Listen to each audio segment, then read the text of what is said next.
the survival story of Ashley Reeves. And I'm just going to get into it now because I think I've said enough. On a Thursday afternoon in April of 2006, Ashley leaves her parents' house in Millstadt, Illinois, for an appointment in Fairview Heights, a town about 15 miles away, for a job interview.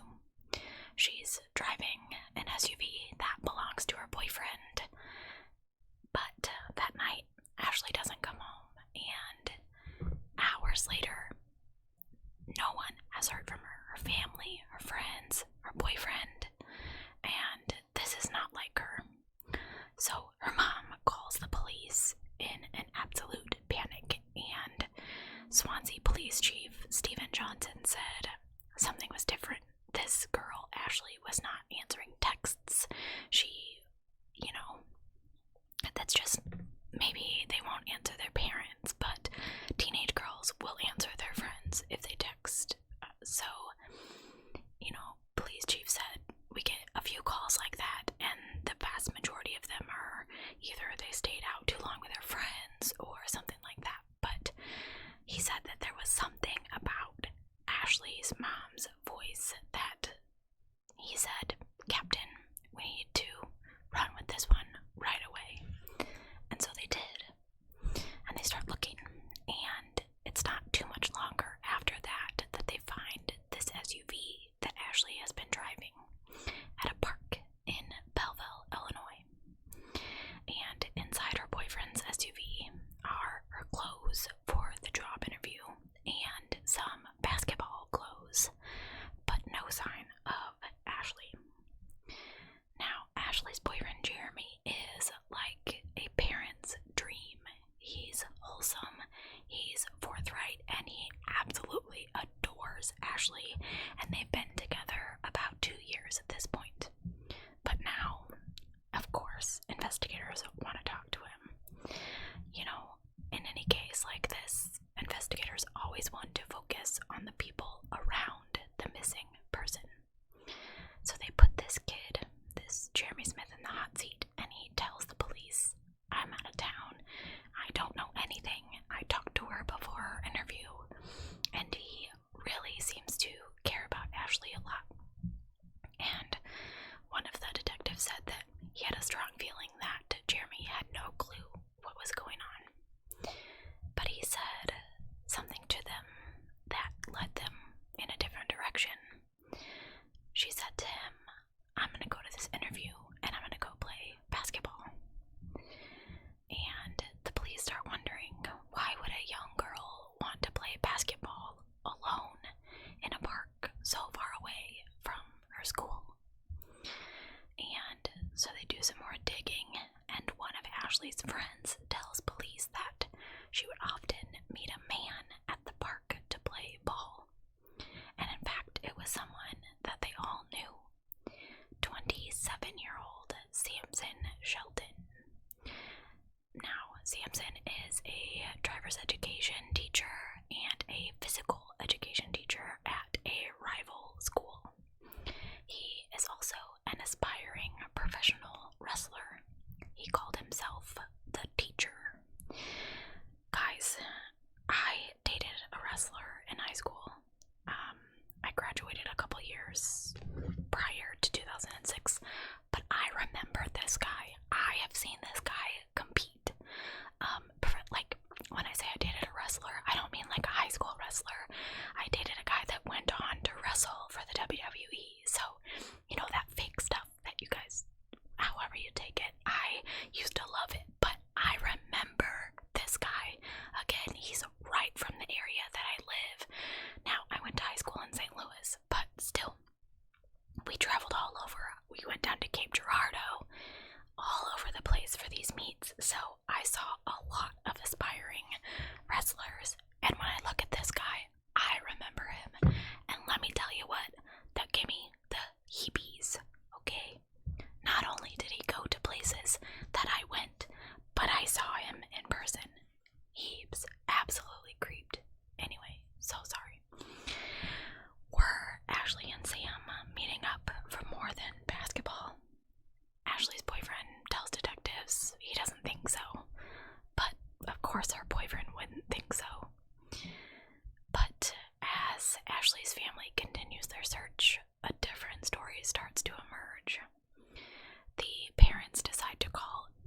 single phone number from Ashley's missing phone. Like, they get their phone bill and they start calling and they see this number that they don't recognize over and over and over. They dial it, and on the other end, Sam Sheldon. So, this teacher obviously becomes a suspect, and the media soon discovers that he has a MySpace account. Now, MySpace was really big way before Facebook, and this creepy guy on his MySpace puts his hobbies as pornography and touching prostitutes, which, it's alarming enough that he's involved with this young girl, possibly. I mean, he is, but we'll get there. And then he's a teacher, like, of young high school kids. That's just, anyway. So, he lives nearby with his mother and grandmother. And the night that Ashley disappeared, this good old boy, as people described him before all of this, was caught dancing at Wild Country, which is a dance club in Collinsville, Illinois, where I myself have been many, many times. It's closed now, but they used to have dollar bottles on Friday nights, so we went there a lot. And I knew one of the bouncers. Anyway, it doesn't matter. It creeped me out that I could have been there on that same night, because in 2006, I was definitely going there. I got enough connections to this guy. Anyway, sorry. So, the mom calls his phone and he actually answers. And he's like, nope, haven't heard from Ashley, haven't seen her. And he hangs up. But Ashley's friends say, no, this guy is a big deal. She's dating him. They're romantically involved. And she was supposed to meet him that afternoon. And at this point, they're like, okay, wait a minute. We've got to look into this guy deeper. So they go and they arrest him, like, on I think it was a Friday. Yeah, so she disappeared on a Thursday, and that Friday they went to the school and they just arrested him. And they literally pulled him out of practice they pulled him in for an interview before they arrested him. He goes and he is very friendly and cooperative with the police, and he tells them, despite what she said, their relationship was purely platonic, that he would never date one of his students. He also says that he has been dodging her for days, and he tells the police that she is obsessed with him, that she is calling him non-stop. And the police, at first, they said, right from the beginning, he knew more than he was telling them, and that they thought that he was just going to try and manipulate them to get him out of this situation. He was going to play along and just hope that everything went away. But when the police start bringing in statements from Ashley's friends, Sam Sheldon changes his story. He tells the police that their relationship went further than just a goodbye hug, a lot further. But he would say this, they never kissed. They absolutely never kissed. Yes, we did sleep together in the back of a car, but we never kissed, and I felt really terrible about it afterwards. Okay, so he starts off, they're friends, then they played basketball, then he wanted a relationship with her, and then he was trying to break it off, and then he changed the story so much that the police are like, wait. If you don't have anything to hide, why are you changing your story so much?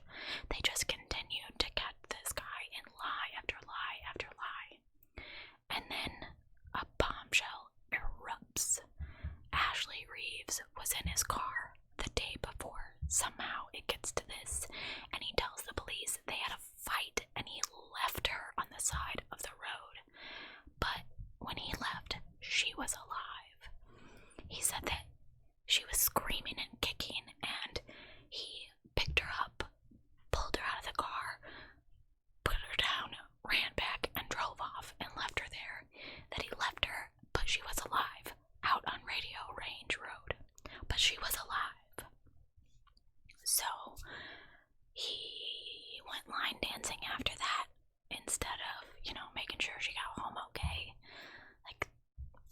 So when he's questioned about this, he tells the police, well, I didn't want to drive by there because what if she was like hit by a car and laying in the ditch or something?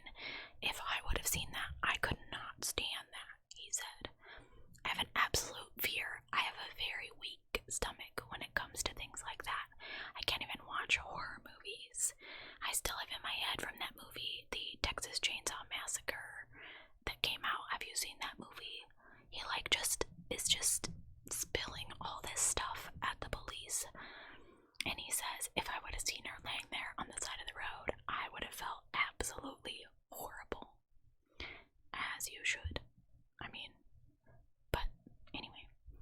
So the detective is like, you mean you just left her there on the side of the road? You didn't even try to talk to her or call her? I find that really hard to believe. So the detectives are playing good cop, bad cop with this guy for hours, but he doesn't stray from his story. So they leave him in the I almost said exam room, but we are not in a doctor's office. Interrogation room, and they go take a bathroom break, and in fact, they let Sam out for a bathroom break, and he runs into department's lead detective, a man named Steven Johnson, and they kind of know each other, so they start chatting, and Johnson decides he's going to take over this interview because he knew this guy. And he just goes in and he's like, tell me about the mistake that was made, Sam.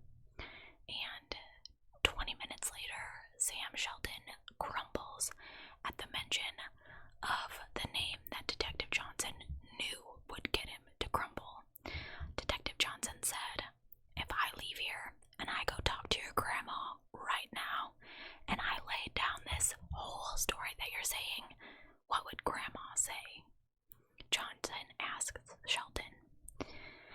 Sam replies, I just want to go home. I want to go home and tell my mom and grandma exactly what happened. So it seems like playing the grandma card is exactly how to crack Sam Sheldon and find Ashley Reeves. So Johnson doubles down on the heartache. He says, your grandma's not here, your mom's not here, and you know what? In a way they are, because everything they taught you, all the talks that grandma had with you are within you. And unfortunately right now, Sam, you're not telling us the truth. And your grandma taught you better than that. So you tell us the truth for your mom and for your grandma. And at this point, Sam Sheldon is just sobbing in the interrogation room. So they leave him there for a minute, and he starts crying and pacing back and forth. And when the officers come back, he says, I'll take you to her. I'll take you to her. And he finally starts to confess about what happened about 30 hours before. And the rest of the story is simply his account of what happened. Ashley Reeves doesn't remember any of it, thank goodness. So he says, can I show you what happened? So after more than 12 hours of interrogation, 26-year-old Samson Sheldon finally snaps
was obviously deceased. There were thousands of insect bites all over her, and she'd been out there for 30 hours. And then all of a sudden, they realize she's breathing. So they call for the EMTs, and emergency personnel races to save Ashley. They had to use chainsaws to cut down trees in order to get the stretcher in to get her. And she's cold, she's hardly breathing, and she has been strangled nearly to death. The paramedics, in fact, told the detectives that they did not think that Ashley would make it out of the woods. So they carried her out on a stretcher. They took her to St. Elizabeth's Hospital, which is where my father passed away. And then they transferred her to a hospital in St. Louis, which is actually the same hospital that I was transferred to when I was born. Now, back at the police station, they start grilling Sam, and they're like, look, tell us everything that happened. They take pictures of him because now they know he committed a crime, and this wrestler barely has a mark on him. And when Detective Steve Johnson hears the rest of Sam's confession, he understands why. Ashley never really had a chance to put up much of a fight. They got in some sort of argument, and she wouldn't get out of his car. And Sam claims that he got her in some sort of wrestling chokehold, which I assume is like a sleeper hold. And when he did that, he heard her neck pop, and she went limp, and he just didn't know what to do, so he panicked. Sam Shelton describes what he does next, and it's pretty graphic, so if you don't like that stuff, maybe skip this part. But he says, I was a nervous wreck, thinking, what do I do? What do I do? So I wanted to make it look like she got strangled there in the woods. So he choked her with his hands, and that didn't work. She was still breathing, but not moving. So he took off his belt, and he wrapped it around her neck, and he pulled, and he pulled, and he pulled, and had to turn his head because he didn't want to see. And all of a sudden, he hears like a gurgle, and she had like foam coming from her mouth, and he said that she was like the sickest color he had ever seen, which, yeah, if you're depriving her of oxygen, she's gonna turn colors. And he said that at this point, he uses his foot for leverage to choke her as hard as he can, and the belt breaks.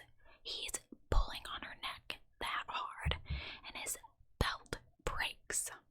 So he repositions one more time, and he puts his forearm on her neck, and he choked her until there was no more breathing, no more gurgling, no more changes in facial color. And then he just darted out of there like a bat out of hell, was the term that he used. And when they ask him, well, did you consider taking her to the hospital after you thought you broke her neck and she was still breathing, he says, oh yeah, I thought about it, but then I thought, oh, well, they'll probably point the finger at me, so I probably shouldn't do that. So then he says some things that really, at first I wasn't going to put him in this video, but I just want to show you this guy. He's 26. This guy's state of mind. So he says, am I going to be able to get some contact solution to take my contacts out? And like a toothbrush. And Detective Johnson's like, I don't think so. And he's like, so I can't take my contacts out? And am I gonna get like a little private toilet because I can't pee when people are around? I have a urinary stress disorder. By this point, Detective Johnson is like, dude, I mean, I'll tell them what you want, but you're probably not gonna be able to get that. And Sam Shelton says, well, I'll just be miserable if I can't pee. Like, dude,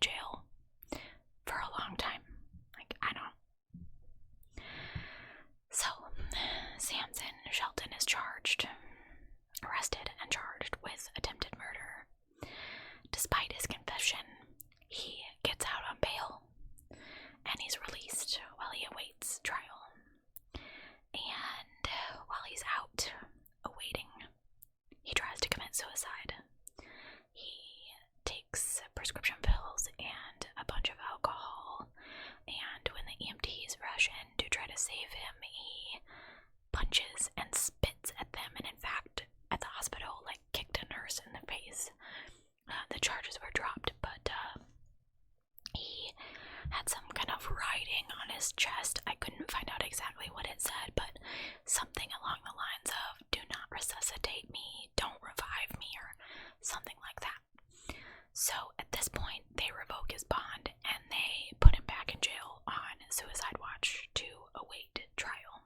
I couldn't find much about the trial except for the fact that after he pled guilty, he said, they asked, "Did anybody coerce you into doing this?" and so on and so forth. And he said, yes, that I believe her name is Michelle, Ashley's mom, and the family of Ashley Reeves harassed him to plead guilty, and that's why he did it. And I'm like, but you are guilty, so whatever. Anyway, so Ashley Reeves had to relearn a lot of things. Police Detective Johnson said that she's tough. She's one of the toughest people you will ever meet, and it's a toughness born out of a slow and grueling return from near death. She actually was in a coma, and it took a while for her to come out of it. Her brain was just trying to put all that trauma behind her, and when she finally did wake up, she doesn't remember anything, and I am so glad that she doesn't, because I cannot. Now, I read different accounts. Her mom gave a press conference that said that her neck actually wasn't broken, that she did have an injury, but no fractures and no paralysis. But she did have some kind of spinal cord injury because she did have to regain use of her body. She had to relearn to walk and talk and drink. The only thing that Ashley remembers about this whole thing is that she was trying to break off the relationship with Sam, and they got into a fight. Now, he told police, of course, that he was trying to end it, and Ashley would just like to forget all of it, and I understand. She said, "Part of me wants to try and remember, and then part of me is like, oh no, that might not be a good idea." The road to recovery for Ashley has been long and painful and absolutely heartbreaking. She had to relearn how to eat and drink, but she remembers her first drink of water and that it was amazing. Ashley Reeves has never lost her will to survive. She said, "I'm a fighter, and I just want to keep pushing myself harder and harder. I've grown, I've gotten older, and I have a better outlook on life." Now it's 14 years later, and Ashley has a new life. 2 kids, a job, a busy school schedule, and an extended family filled with detectives who wouldn't let this madman get away with murder. "Don't give up," she says. "Don't ever give up on yourself. There's bigger, better things out there. I've gone through plenty of hardships, and just keep fighting. Every day's a struggle, but you gotta keep on trudging." I thought that we could use a survivor story today. Again, I have a really bad headache, so I didn't want to get into a very deep story or discussion because I really just want my bed. But I owe you guys a video, and I love you guys, and I know you rely on me, so I took some Tylenol and I'm sucking it up. Anyway, thank you guys so much for watching. I appreciate every single one of you. I have had a couple of you apologize for having to not be patrons anymore. Guys, that's fine. I understand. We are in an economic crisis right now. Some of you guys don't have jobs. It's fine. Completely. It's fine. Don't apologize for things like that. That's silly. I posted on my Instagram yesterday. I had a fever. I ran a fever all day yesterday. I don't have one today, but so many of you commented and sent me messages. I wasn't even thinking. Like, a lot of you guys have had COVID. I am so sorry that you've been going through that. I hope I didn't lose any of you. How would I ever know? That makes me so sad. So check in down below so I know. Just drop an emoji or something, because I recognize your names and I need to know that you guys are okay. I don't think I have COVID. I think I have a migraine, and it just kind of threw me for. It was really bad on Friday, so I laid in bed like a slug yesterday, and I'm gonna go back to doing that now with Lucy. But yes, please comment down below and tell me that you're okay and safe, because I worry. Anyway, thank you guys so much. I'll see you very soon. Bye now.